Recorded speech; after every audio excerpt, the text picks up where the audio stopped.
Well, good afternoon, everybody. Welcome. It's great to be with you this Thursday, June the 1st. Can you believe it? Here we are, June 1, and kicking off our last month before the midway point of 2023. It's gone by so fast, and yet we're getting ready for summer down here in South Jersey. This is a kind of our first summerish day. Everybody feels it. It's nice outside. But it's great to be with you this Thursday afternoon, along with my partner, my dear precious wife, Pastor Anna. Good to be here. Yeah, and so we're here to talk about what's going on in the culture and our world today. And so we're so happy that you're with us. Can you just do us a favor? Like us, share the broadcast. You can do it via Facebook, YouTube, or a church app. But we just want to spread the word, particularly about some of the conversations we're going to have today about the things going on in our world, and really some great revelation on the behind the scenes of the changing of the culture and really the work of the enemy in our midst. So before we begin, let me just give you a couple quick announcements of what's going on in our world. The first thing is obviously tonight is our night of prayer. We don't stop praying. We are a house of prayer, and so this is important. So I want to encourage you to plug in. 7 o'clock, we don't broadcast the prayer meeting, but we're here live. So I encourage you to join us, as Jesus says, my house shall be a house of prayer. And without prayer, really, our activities and our desires and works will be in vain. Coming up as well, in the end of the month, is our annual VBS. Stellar VBS is the theme. It'll be from June 26th to June the 30th, 9 a.m. to 12 p.m. If you have children from the ages of 6 to 6th grade, they can join us. You can go onto our website, impactchurch.co, to register your child. It's a free event. If you like to serve in any way, we need volunteers and help. You can do that as well. You can reach out to us via the website, or you can call the church office at 609-624-3377, and it's a great event. Coming up this Sunday, we're back into the Beyond Babylon series, The Life of Daniel, and so we'll be taking communion together as we kick off the first Sunday of the month, and then I'll be on next Thursday at 4 o'clock for our real talk with myself.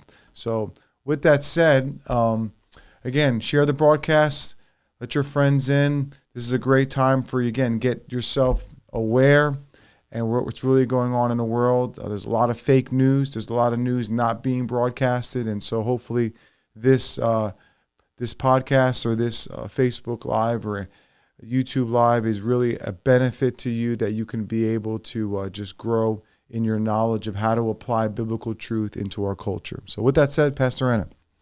All right. So I'll just give you a very short update on what happened at the WHO, and then we will move on to the topic that I would like to discuss today. But basically, so not much information is out regarding actually what happened, but this is what I do know. So what they are looking to do 1 year from today, Bill and Melinda Gates were there, all the big players were there. We had delegates from the U.S., but of course no U.S. senator or anything like that was there. But 1 year from today, all of those same people will be back in Geneva, Switzerland, and they will propose and pass, this is what they are saying, the amendments. They are basically looking to merge the amendments and the pandemic treaty together. So they had all these conversations about it. Not one nation had any issues with it, with any language or anything like that. So now they're looking to merge the 300 amendments along with a pandemic treaty and put them together into one document, so that then they will be ready to go, because it's almost like this one is saying this one is saying this. They're wanting to merge it together, so it's going to be seamless, take out all the kinks, and then they are looking 1 year from today to be able to pass it, and it would take effect right away. The jurisdiction would be over the environment, land, and animals and humans under this One Health initiative. So basically what they're saying is, a pest of any type of, bug is equal to a human, which is equal to land, which is equal to, so land and humans and any type of animal have the same value. It's very, very, very challenging. And now if you're thinking about that, right? Well, the main issue at hand, Tedros was saying that climate crisis is the new health crisis. And he said that the climate crisis is their top priority. It's the number one mission of healthcare. But if you follow the basic understanding of what they were just saying, that bugs and land and humans carry the same weight, the same value, right, it would make total sense, right? So it's not about the humans. It's not about life made in the image of God and how that is valuable and important. Climate crisis is now at the top because land is that important. So it's a sneaky way of really just trying to bring equality of all these species. That's what it is. It's a sneaky way of trying to suggest that humans are at the same creative value as these other. Absolutely. But it's also pagan thinking. We're Right. going to get into that, today. But it literally is pagan thinking, taking the value of human life out of the equation and, thinking everything else is. So the comment was brought up during this week, that week of at the WHO, that they want to run a simulation, like a dry run this fall, based upon all 300 proposed amendments and the Global Pandemic Treaty. In January of 2024, they want to complete the final process package and give it to the UN. And then February 2024, they're going to go back to Geneva for final conversations. And then they expect in 1 year, in May of next year, to vote and to put it into action. We obviously need to get out of the WHO, the World Health Organization. You can go to the exitthewho.com website, and all the info is going to be there. They have so much information as far as like who to contact, what to do, what to say, all this information. So please check that out, exitthewho.com. And that is all I'm going to say about that. Because like I said, I'm sure you didn't hear, unless you're listening to very specific people, you didn't hear anything about what happened at Geneva. Yes. So we just put that on the chat there. If you're watching on Facebook, www.exitthewho.com, and you can, again, every voice, every vote, every signature matters. Okay, and so you've got to exercise we the people as our right as a republic. We still operate in that system, even though sometimes it doesn't feel like it. And so make your voice known. Please participate, because you got to read between the lines. You got to read between the lines on what's going on. There's an agenda, and the agenda is, again, the furthering of just this progressive thinking of one world, one management system, government. And just because the Bible says that this is going to happen doesn't mean that we shouldn't stop standing up for what is right and true. That's the whole point. And when you're not doing that, you're not occupying until Jesus comes. And so that's what most Christians, they just become past, not my responsibility, or what does it matter? We know how the end is. No, as long as we have breath in our lungs, we need to participate, to stand up for what we know to be true, and to resist. And realizing that it is literally against God. Right. Like that whole system is against God. So as God's people, we should be standing up against the spirit of what is against God. And that's exactly what it is. So so the main part of the time, I want to talk about this book, bring it in the middle. There you go. The Return of the Gods by Jonathan Cahn. I think it is, I would recommend everybody to read it. I think it is very enlightening in terms of just the revelation of how he's able to bring all of the pieces together. I think all of us are scratching our heads and kind of like thinking, okay, what is happening? And it feels like things are coming from every single direction. I think if you have read the book, you know what we're going to talk about. But I think in general and overall terms, there's nothing new under the sun. Okay, if we believe the Bible to be our sole authority, Ecclesiastes 3 said there's nothing new. So whatever's going on today in terms of the radical nature of this agendas, there's nothing new under the sun in terms of how the world is operated, how sin is operated, and it's the manifestations of sin, because it's all still tied up to the root systems between God and Satan. And I'm sure you're going to get into it in our conversation. So the whole premise of the book is that America has basically kicked God out. We've talked about that. We've talked about that in the school system. We've talked about it in various areas. He goes on to say, of course, as America had thought, hey, we'll stay neutral. We just want to take out God, but stay neutral. The point is, you can never stay neutral. It just doesn't happen. And so this is where his maybe like the way he says it is different. Other gods have returned and have repossessed the land. Mm-hmm. Okay. That I would say, that's kind of a big deal. It's a big statement. And for many people, especially the ones that are very much thinking like everything, whatever is real is what I see, very rational thinkers. Mm-hmm. And, so maybe have a little bit of a hard time thinking about our nation being repossessed by another God, another spirit. But I would encourage each one of us to think macro, like big level. Okay. So the whole point, God bless you. The whole point of the Bible is showing us history, and it's showing us history that from the beginning, God created, and then there was a fallout between God and Satan. And from that point on till the end of the book, Revelation, is a story of a war between God and Satan, and then everything and how it affects humans and which side humans are on. Because it's not like God or Satan is on our side. It's which side are we choosing, right? And so it's that war.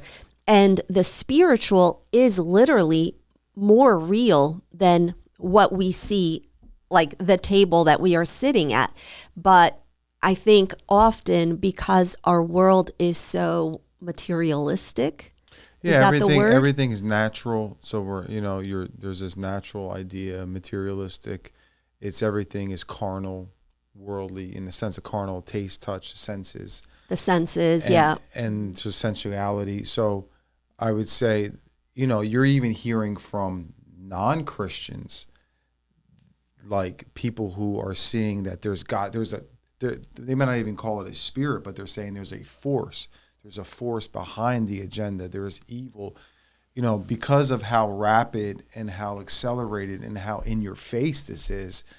It's clear to even non-believers or even non-spirit filled believers that there is spiritual activity behind these people, so to speak. Mm-hmm. So. Absolutely. So basically, he was talking about how the gospel message of God's love and forgiveness basically overcame the reign of God's 2,000 years ago. We typically we think about Jesus coming to the scene. We think about the disciples, so many of them were Jews, and how huge of a moment that was when Jews, most of the Jews missed the fact that Jesus was the Messiah. And yet Jesus really changed the direction of the world, right? All these people came to be followers and disciples of Christ and all these different things. But we really don't think about the gods and just the practice of worshiping other gods, and how when Jesus came, how that got affected. And so at that time, polytheism, right? Most people other than the Jews were worshiping more than one God. Right. It wasn't monotheistic. So at that time, you know, when Jesus came, look, the Jews rejected him. He went to the Gentiles. The Gentiles were worshiping many gods. As we read through Acts, we see different situations where the whole city would be in an uproar because this God was being,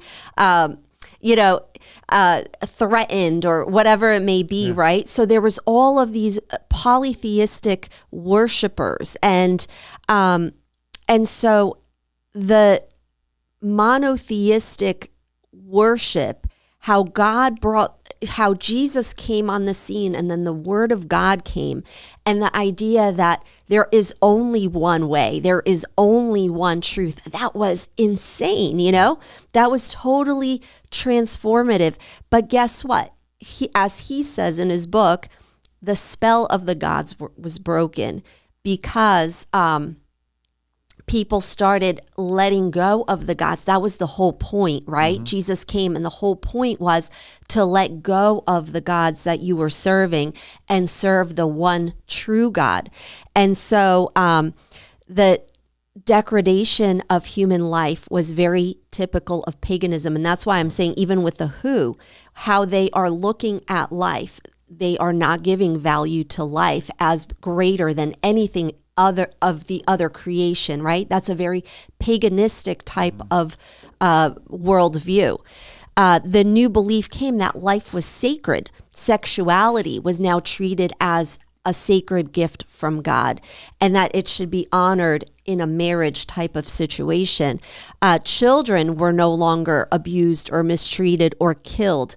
To take their lives was a crime. Well, back then, that was very different because children were killed, and we'll get into all of that, but that is the scene. That's how people were living back then, and that was under the influence of the gods that they were serving, right? So when Jesus came 2,000 years ago, little by little, all of that shifted. And even thinking about in the 300s, Constantinople, right? Right. When he took over.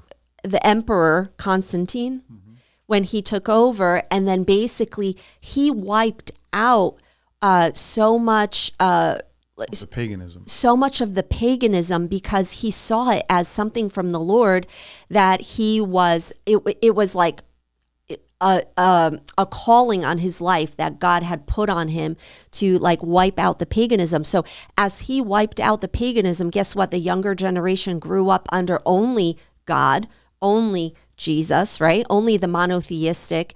And yes, we always looked and focused on the fact that he pretty much, he went too far. And we always said, yeah, you can't make someone love God. You can't make someone be a Christian. And that is all true. But something that of value that he really did was he just wiped out the paganism. He embedded the moral fabric of society. Yeah. Whether you believed in God or not, the overall construct of a thinking is that there's only one God. Yep. And that's what America And that was America. That's how we came as a founding nation. We embraced that moral construct. So this is the problem with a lot of Christians is just they just look at it from a personal standpoint. Well, you got to be born again. Yes. But when you're talking about nations and how nations are blessed and cursed, it's about the acknowledgement of, do you believe in the one God or do you believe in multiple gods? Because there's consequences to it. And that's why what we say is that our country was founded on these principles, because the construct was we believe that there is only one God. It's in our currency. And this is what has degraded, and I'm sure you're going to get into it, of when that all started, where now we have allowed, because we have rejected this construct of the one true God, we've taken God and prayer and the acknowledgement of God out of our society. We've allowed other gods, or the gods that are still in existence, come back in, where we have different religions, different ideologies, and a nation then is not going to be blessed. Now, you can have Christians within that nation who know better, but you're going to be living like in Bible times in a pagan world, and you have the ecclesia and the church living organically, but the nation itself won't be blessed. So then the freedoms and the liberties that we've been blessed have are taken away. So. Well, I think so many Christians and so many just people in general are just so shocked by what is happening because we just never understood a pagan society. Right. Just like we always say, okay, well, most people here have never lived under a totalitarian government. So because all we know is freedom, it's hard to even understand, oh, if I give a little bit of this away and this away and this away, it could actually lead me into totalitarianism because we don't even know what it is.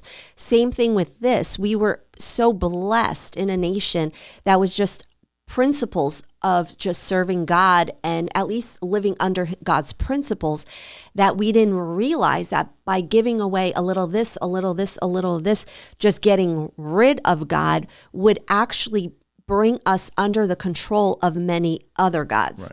And so, that's what it is. So Jonathan Cahn, basically takes the parable of Matthew 12:43 and 44. When an unclean spirit goes out of a man, he goes through dry places seeking rest and finds none. Then he says, I will return to my house from which I came. And he also says, when you clean out a house, when a house is left clean, right? There's no one indwelling it. That spirit will come back and will bring 7 more to indwell it again. And he's looking at it from a nation type of scenario that basically, we had God, we kicked him out. And because it is now that same place is empty, well, that spirit will come back stronger than ever. So now the ultimate object is not infiltration, but domination, right? And that makes sense. Mm-hmm. It's like the vengeance of those that have kicked them out is coming back. Oh, you kind of see it like practically with some of these leftist groups that shout and clap and make the attention. They don't represent the majority of people in our nation, but they're getting the most attention and noise. And they're just coming out with vengeance, like again, with the vileness. And that's, I think the beauty of this book, it's going beyond the layers of people to understand the forces controlling why people are so evil, why people are so mad or angry. It kind of ties it back to their spirits controlling those who come into agreement with them. Mm-hmm. And that's really the powerful thing because, so many times we read the Old Testament, we look at Israel because he does connect Israel to us. But, and we say, oh, how did they keep going through that cycle of just, going and worshiping other idols. And then God is like, helping them and things of that nature. But when you're in the pot, that pot with the frog kind of getting the water getting warmer and warmer until it's over for the frog, it's like we don't even realize how bad it's getting because it's just happening all around us. But so the question is in his book, what would happen if the pagan gods would actually come back? Well, it would trigger a metamorphosis. So basically everything that is Christian, everything that is biblical, everything that is good, the culture would start transforming and leaving all that behind and changing into a pagan culture, which is just opposite of what the Bible would say to do. And he is basically talking about the dark trinity or 3 different spirits or 3 different gods. One of them is the possessor or Baal. And I think we're all familiar with Baal from the Bible, right? And they're like Baal now replicas in New York and Chicago. They've commemorated, it's kind of like this big doorpost. And that represents the temple of Baal, and that's what they would worship in biblical times. So that's that. Also, a big statue of Baal, as in the bull, is also in New York City, and that's been there for at least 2 or 3 decades now. But, basically, the scripture tells us that Israel's worship of Baal was this among the central reasons for its downfall. And so what... the mission of Baal is to cause a nation that has known God to stop knowing him and then forget him and then to forget that it ever knew him. Okay? That's a pretty scary place to be, you know? And so the spirit of Baal caused Israel to forget the God of its foundation, and they became estranged from him. So we know how this happened, okay? So Baal, he's the first one in. The other ones can't even come in without Baal doing his job. And so he comes in and separates people from the truth, from the word of God, from God himself, but definitely from the laws of God. So we know, obviously, prayer and Bible in the early 1960s was taken out. And so that was the beginning, but the removal left the house spiritually empty. And so the nation's children, those same people in the 60s would be shocked that now the same children in those same buildings are being taught things against the ways of God. Right. It's not neutral. Like now that all these decades have gone by, we see that they are now against, right? And so in 1980, the Supreme Court ruled that it was no longer legal to display the 10 Commandments in public schools. It just shows you how Baal wanted to separate the law of God and the knowledge of God from the people of this nation, right? And he sure did a good job. And so because America removed the commandments from the public view, and the commandments said not to worship other gods, now it could do so. It removed the commandments forbidding sexual immorality. Now it could embrace that. And so America emptied itself of God. Obviously, it couldn't remain just neutral, and now we have other gods. So now, what does Baal really represent? Baal represents the God of prosperity. He presented increase, gain, and profit, okay? So we understand that the spirit of Baal, that was the first one, but it was prevalent everywhere. You know, America was always, because God blessed America so much, we were really susceptible to this idol because Americans pursued money, served money, were driven by money, and worshiped money as much as the ancients have worshiped their idols. Well, and then that's why, correlated to why it's in New York. New York is the financial capital of the world, where money is its god. I mean, New York City is known as the finance city, you know. And that was the open door. Right, exactly. Right? So. And so even churches, unfortunately, you see the worship of Baal in terms of money, right? Everything is money generating. Everything is like a corporation.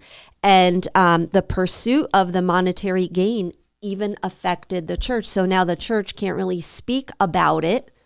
I'm just obviously talking about the church as a whole. There's many great churches. And so they are no longer even able to offer that protection. And so I loved this quote: if a nation turns away from deity, then all things become deified. If nothing is God, then anything and everything is God, right? So the new ideologies, they came to come in to fill that void and the rule, and now they are as gods. So all the things that before, you know, we understood God, one God was God, and he made all the rules. Now everybody gets to make the rules. So it's just a very challenging place. So when there is one God, there's the ultimate objective reality. Where there is God, there is truth. Where there is more than one God, there's conflicting truths and therefore no truth. And that's why everybody can say, well, my truth is this, my truth is that. Well, you kind of saw it back in the 90s with postmodernism, which was moving itself away from absolutism, right? It started with the idea of experientialism, relativity, and the pursuit of truth became very fuzzy. It wasn't no longer black and white. It became more gray.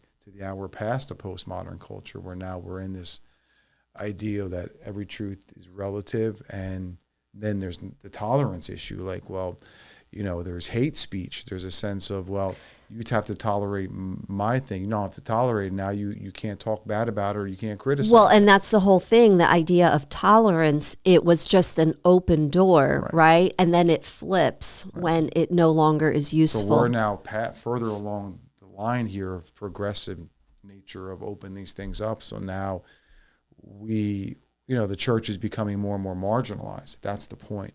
Because if you're standing for any type of convictions that stand on absolute truth, it's going to conflict with the ongoing culture of the day because you're too rigid or you're too radical or you're too oppressive. Again, all these terminologies that they're using.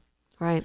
Well, so it's interesting. So then here comes that spirit of Baal, right? The god. And then the next one, because without him, the next one couldn't come. Right. But once he was firmly embedded, then came the enchantress, the goddess of sexuality, prostitution, alcohol, and that her name was Ishtar. Yep. So in the Bible, we know her as Ashtoreth, right? There were all these different scriptures that talked about Baal and Ashtoreth, and the Israelites would worship both of them. And so her worship was saturated with carnality, sensuality, and open sexuality. And she actually... it says that she was a she, but then at times she, because she was known for, always like being naked and different things like that. But on the flip side, she was a warrior. Okay. So she had these feminine qualities, but then she also had these masculine qualities. So it's like she said in different like historical written things that were written down, basically that she was a woman, she was a man. Right. So that distinction, that line, that distinction of man versus woman was definitely blurred with her. And that was part of what she wanted to do. And so you have to remember, guys, as we're just kind of talking about, we're talking about these gods that were worshipped in pagan times and Greek mythological times, Bible times even. But yet behind the gods are spirits, and the spirits are neither male nor female, but they manifest themselves. And that's what we're talking about, the manifestation of these gods that were worshipped. And so now we're seeing the manifestation in natural life, the same thing. But it's ultimately a spirit that is kind of behind all these things. Well, and that's the whole thing. I think, it may take a little time just to process that if you have a hard time with the idea of spirits. But in reality, I think even those that would be hard pressed to believe in that can actually see how it is not man that is doing all of these things. It really is a spiritual force that is causing so much evil. And Jonathan Cahn just does a great job breaking down how all of this happens. So like, for instance, and I'll just for the sake of time, because we just don't have a lot of it, but, her thing was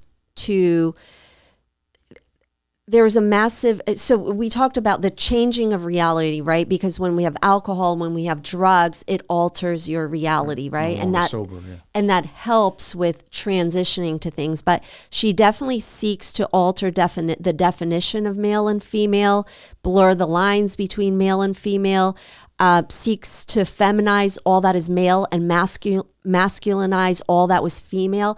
Like, because this is going back, that there's historical records of the way people worshipped pagan gods, right? Mm-hmm. That's how we know of these things. It's amazing. And you can read that in the book. It's amazing how she had in her parades, because it was all about parades, in her parades, she had men dressed as women, women dressed as men. Cross-dressing.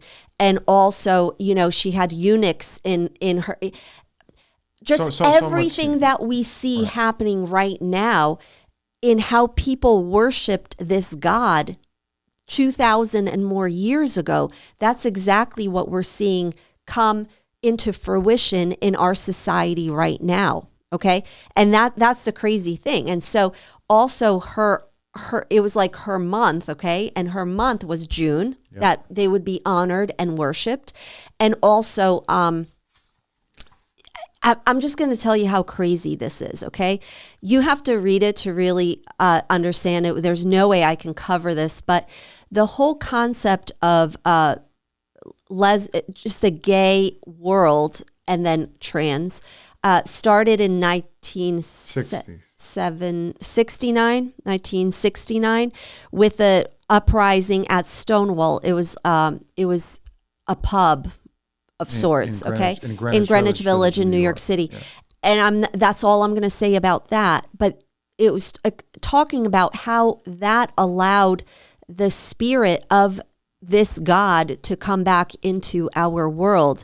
And talking about in June, how everything lines up in June, I'm just going to tell you 3 doors, okay? The Lawrence versus Texas, that legalized homosexuality in the U.S., and basically that happened June 26, 2003. Crazy. Okay? That was the same, at the same time as the Stonewall happened. Different year, of course, but June 26th. Okay? Then the overturning of the Defense of Marriage Act, U.S. versus Windsor, that was in 2013. Can you guess the date of when that happened? That was June 26th of 2013. And then the overturning of marriage, all right, the one that would strike down the biblical definition of marriage across America, the transforming of marriage itself. Guess when that was struck down? June 26th of 2015. Now, it's not that a single person had anything to do with that, okay? That actually is the supreme time of... So that date in the ancient calendar was appointed to casting a spell to cause a man to love a man, June 26th. Okay?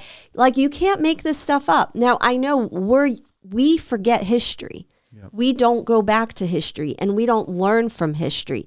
But when you go back to history and look at what was significant, what dates were significant, what was supposed to, and how it actually connects with a spiritual realm, it's amazing. Yep. It's amazing. And then looking at June and the fact that June is Pride Month, right? June is definitely, even Ocean City on June 10th is having for the first time a Pride Parade, which is terrible, right? But so again, guys, you see nothing new under the sun. No. This happened back in the day, and Jonathan did a great job of rediscovering how it was connected to the gods. And basically, we kicked God out of our country, and so now you're inching by inching, and the problem is the acceleration of this, how fast it's moving. And so here we are, and so it's just bringing greater awareness that, okay, so I don't know. So those 2 spirits, and then the third god is Molech, and we can obviously see him, and that is the killing of our children, right? And so, Leviticus 18:21 says, "And you shall not let any of your descendants pass through the fire to Molech." There's nothing new under the sun. The fire, which is, abortion, has killed over 60 million. I think we're up to 64 million at this point. But human and child sacrifice was almost universal during pagan culture. It's the devaluation of life. That's the spirit of Molech. So we're looking at the who, and it's that same spirit is back. It's basically telling you that you are no better than dirt itself. You're no better than any type of animal, right?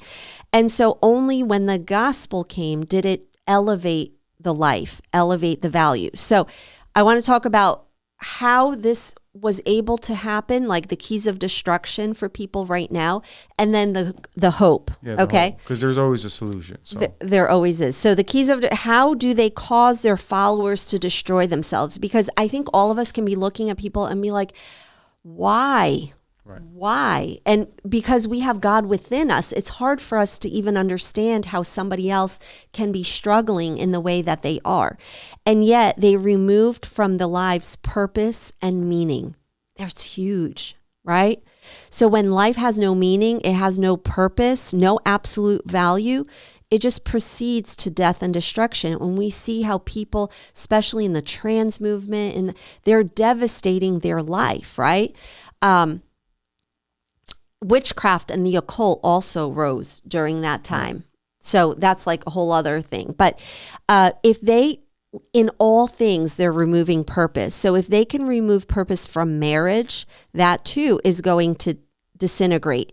If sexuality is removed from marriage, if man from manhood, right? Because it's no longer good for a man to possess manhood, right? It's basically saying if women are assertive, if women are, go-getters and things like that, that's great, but not man. So the reversing roles. Women from womanhood, marriage from the state of marriage, because if marriage can be between a man and a man, who knows, which it is, and, who knows in the future where that's going to go between man and beast, whatever.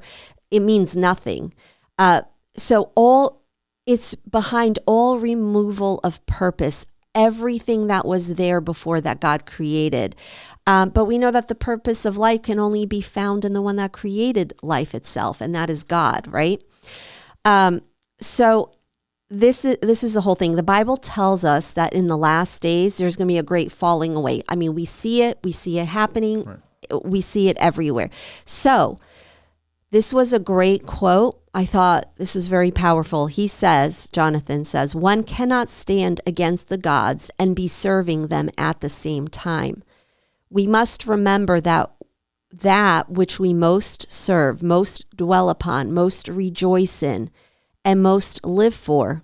This is just a check for all of us. That which most moves us, draws us, impels us, that which is our greatest joy and ultimate end, that is our God. And if we serve any of the gods, we cannot stand against them. It's a great check, right? Because we cannot be strong to be pushing back against these gods if we are serving any of them. Right? We have no authority over it because it controls you. So we must renounce any and all gods and any hold that they have on our lives. And I would say for most Christians, I would say that we would say, okay, well, obviously I'm not killing my children. I am not cross-dressing. I am not, doing any of those things. What about the love of money? What about the pursuit of success in a way that is not godly? That it's overtaking us, and it is, that we're willing to be silent for God in order to make sure that we don't disturb our success in life or comfort. I mean, I would say also with this generation, depending on there's a lack of purpose, there's a lack of reason to live. And so in a lot of ways, we've come under that spirit of seducing spirit. To me, it's a seducing spirit of we're just going to be idle. And COVID hasn't helped. Technology doesn't help.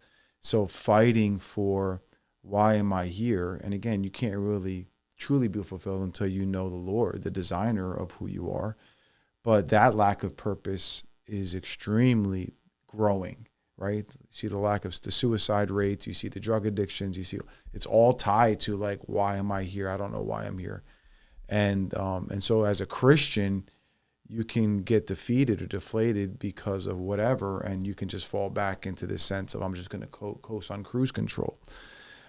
The way that we're battling these gods, these spirits, you have to be kind of putting on that warrior mentality of like, no, I'm not going to accept this. This can't overtake me. All of us have rough times and days, but you got to have to learn how to realize what we're up against because it's raging. It's not, and it comes at different angles in different ways.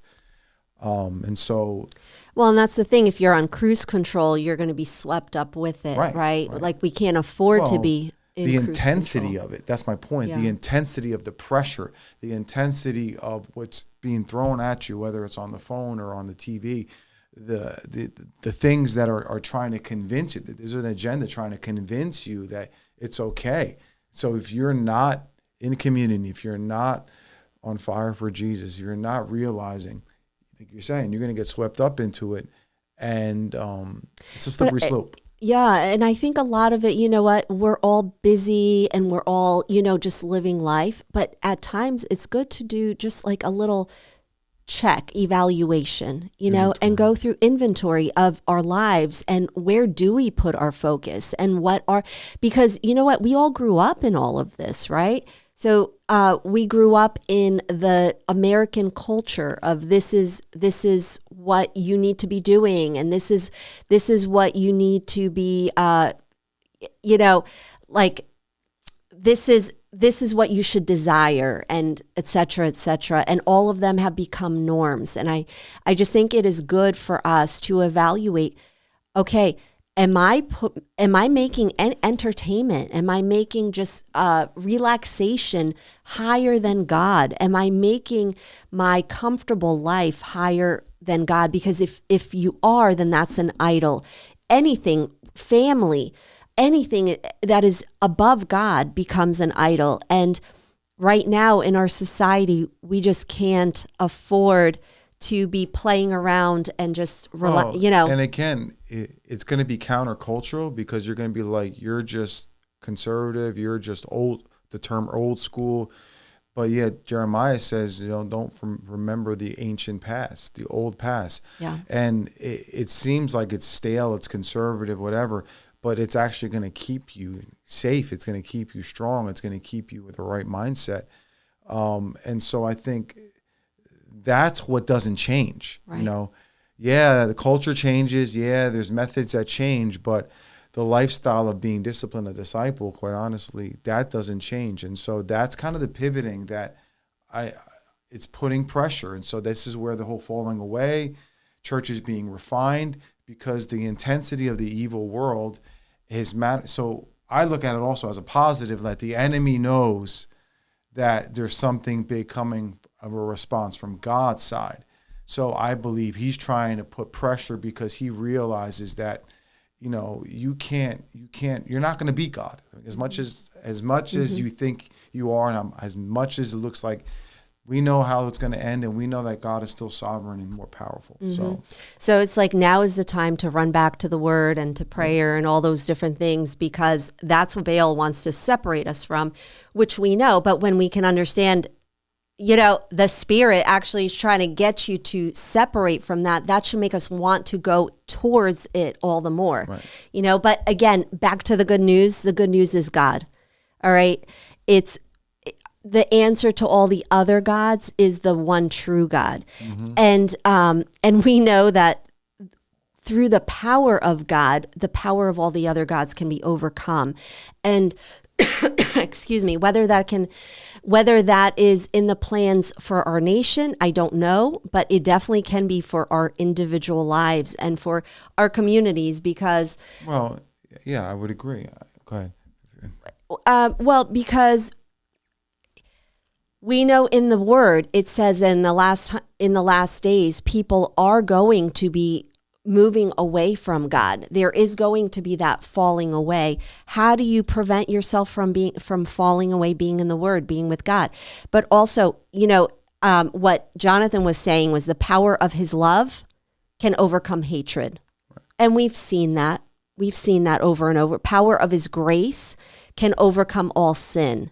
Power of his hand can break the chains of all bondage. Power of his light can overcome the darkness of this age, right? And that is good news in a world that now thinks they are God, although they don't realize that they are actually serving the gods of the air. They think they are God. They're under intense pressure and they're all empty. They need the true God who can actually fill them with hope, fill them with purpose, fill them with the light that pushes away the darkness.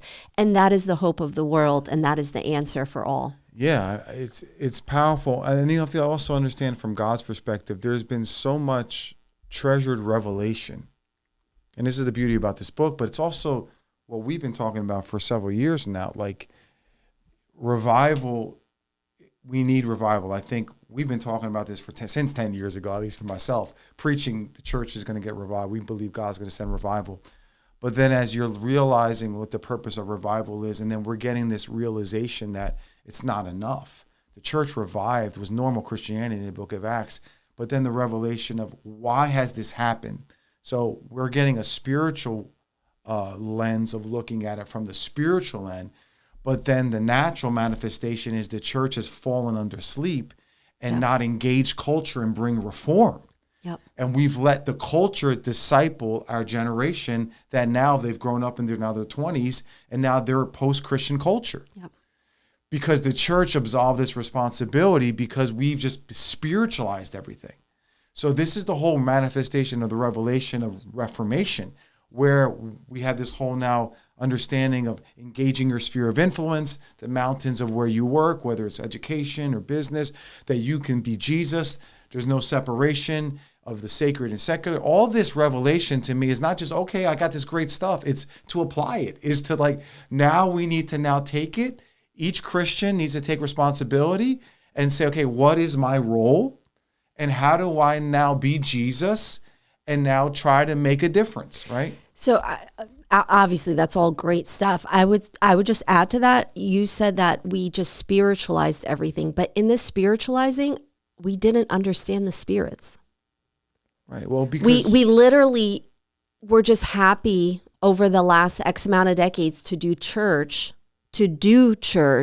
inside the four walls without realizing that there actually are spirits out there that are at war, and we were not at war with the spirits. I would agree, but even saying beyond like the cultural things, we were not at war in the spiritual. And again, I think you tie it into simply just preaching the gospel of salvation without preaching the gospel of the kingdom, which is then its collision course of the kingdom of God and the kingdom of darkness. Mm-hmm. And so what I mean by spiritual is it's just we're winning people, then we're buying into this Baal ideology of make my churches prosperous, make them business-minded, just attract all these people. They're going to be, we're going to make all this money and resources and all that. So we've engaged, it's completely, these three things have seeped into the church, these three gods, So I think there's a combination of things, but I would agree now that we're experiencing Christians, how many Christians now are being demonized, right? So the ministry of deliverance. That's huge. If you trace it back, Jonathan's book makes sense of how we got to this point. Yep.